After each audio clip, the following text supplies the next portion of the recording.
Mga partners, mas de mil mga OFW junto con el dila mga pamilya ya celebrar dila Family Day.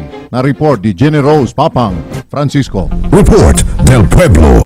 Bien alegre el Muscles Meal Filipino Overseas Worker or OFW junto con el de la Familia durante la celebración del OFW Filipino Day 2015 kaya encabeza el Overseas Workers Welfare Administration or OWA con tema Lahat Masaya kung sama-sama ang diwa ng Pasko sa puso ng OFW na nanatili nasaan pa man. Este celebración takundusi todo el año donde tadale alegría y regalo con el mga OFW. Mucho juego ella prepara para na todo, incluido jóvenes hasta de mga edad. Más ya queda pa alegre el programa cuando ilega el senatorial candidate y presente gobernador del Pampanga, Mark Lapid. Ay, unang-una pa, siyempre binibigyan natin sila ng pagpugay at saka pagpapasalamat sa kanila dahil alam nyo po sila yung tinatawag nating buhay na bayani, di ba?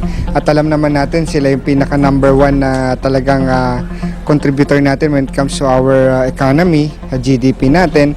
Talagang dapat lamang na bigyan natin sila ng pagpupugay, pagpapasalamat at talagang pagkilala. Mientras tanto, na parte también del programa, ya dale también hanapbuhay package con el un OFW quien no tiene suerte na su trabaho na otro nasyon. Ako po doon isang domestic helper na pumunta po ako ng abroad. Kaya lang na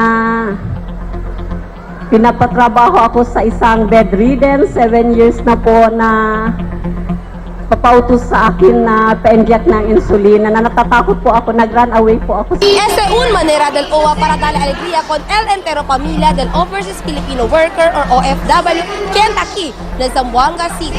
Jenny Papang Francisco, I-105.9 News FM y Mijamo. Report del Pueblo.